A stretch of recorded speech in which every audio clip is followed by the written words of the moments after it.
13th ranked Warrior football team returned home this morning after its thrilling win over Nevada, winning in Reno for the first time in school history. That's a first in 4 visits for head coach June Jones. And Hawaii closes out the 2007 road schedule unbeaten. That's another first.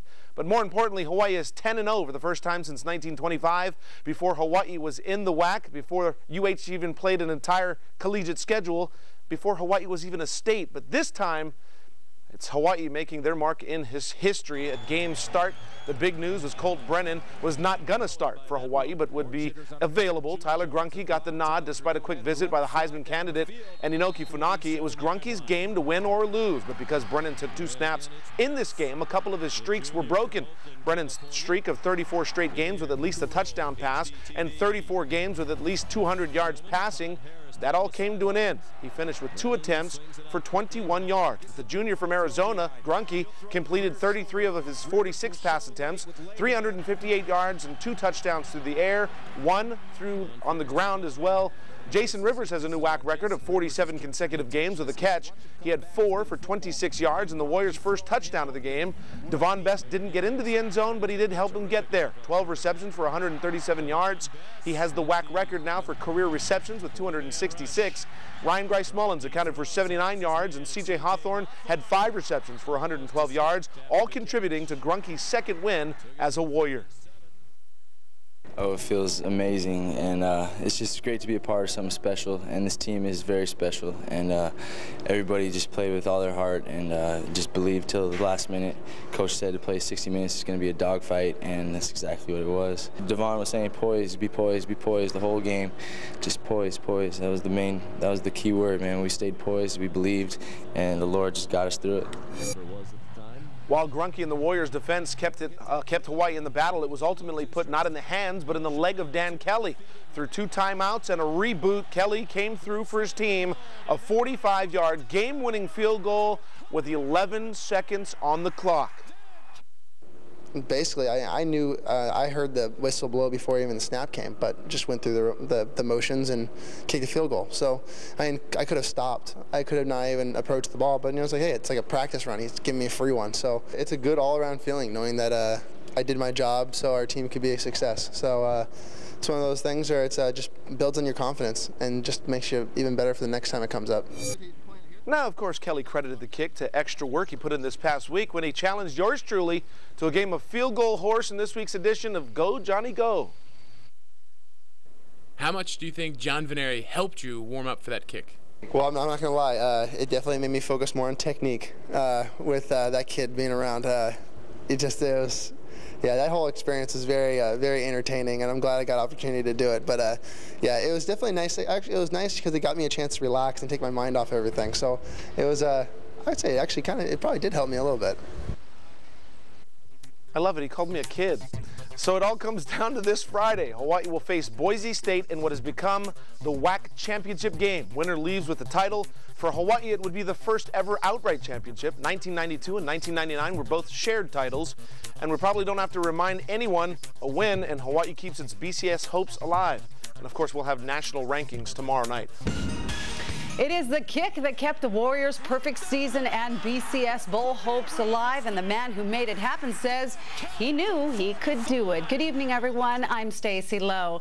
UH won the game with just seconds left last night, and with so much hype around whether Colt Brennan would play or not, a backup quarterback and a kicker emerged as the real heroes of the game. They came home today, and Mike Cherry is here with more. That's right, Stacy. The list of famous kickers from Hawaii is only one player long, and that person is NFL kicker Jason Elam. But after last night's thrilling victory, we might have to add another name to that list. It may not have been the longest kick in the history of Warrior football, right down the middle, but it was definitely the biggest. With under 12 seconds left to play against Nevada, senior kicker Dan Kelly was clutch for Hawaii for the second time this year, kicking a game-winning field goal from 45 yards out. I knew it was in my range. I saw 45, and I was like, oh, 45 is doable. I mean, the way I was hitting them in warm-up, so you know, I could hit them from about 64 going that direction of that game. I don't think not too many NFL kickers, you know, could have did what he did. You know, being ice, cold weather, everything. You you're away, crowd screaming. He just handled like a pro. And just like in the pros, Nevada head coach Chris Alt used 2 timeouts to ice Kelly. One right before the kicker nailed his first attempt through the uprights. When you don't ice someone and you only have 24 seconds to make a kick, that way he gave me another like 60 seconds to think about it. And I mean, unless you're a total head case, thinking about it shouldn't be that difficult of a task. It's only a 45-yarder.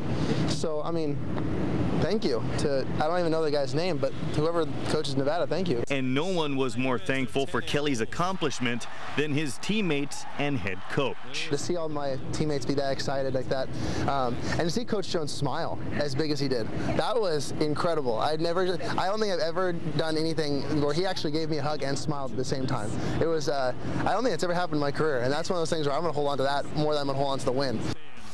Now coming up in sports, we'll hear from Colt Brennan and his reaction to junior quarterback Tyler Grunke's ability to come in and pick up where the All-American left off, as well as other Warriors on the prospect of improving to a school-best 10-0 record. And the perfect season for the Warriors is a milestone in several ways. They did it back in 1928, but the team was not a Division I program. And it is the first time June Jones has ever coached a team to a 10-0 record.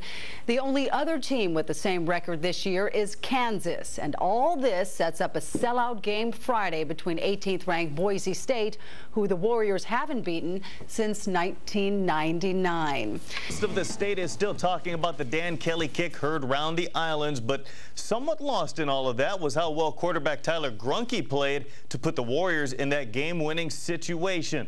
The junior from Tucson, Arizona played nearly flawless in the first half, completing 16 of 18 passes for 1 touchdown and also running in a score in the second quarter to give the Warriors a 19-7 lead. Grunke would finish his night with Colt Brennan type numbers, 358 passing yards and 2 touchdowns through the air and a handful of big-time throws in the final drive. Fourth quarter, it's all gutsy throws, man. And when you're down by a point, it's all gutsy throws. And as I looked at the clock, we're down by 1. Look, I mean, we've driven down in the red zone, however many times. Go right back down there. We'll get the field goal. We'll get out of here. And I think that they just realized, look, we're still in this game. And the way the defense was playing late in the game, they gave us this opportunity to go down late to win it. And the receivers made some great plays. Tyler made some great decisions, and we. As for that final drive, Grunke completed 7 of 11 pass attempts, all to set up the game-winning kick by Dan Kelly, and that ball is still making its way back to Hawaii. The Warriors keep their BCS dreams alive and improve to a school-best 10-0.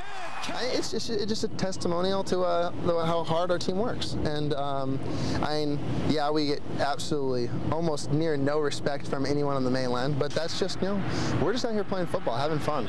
We never really thought about it too much until after the game, but like I said, we still got to keep on going, and our goals isn't met yet, so we got one more challenge, Boise State, so we got to go back to the drawing board, get ready for them.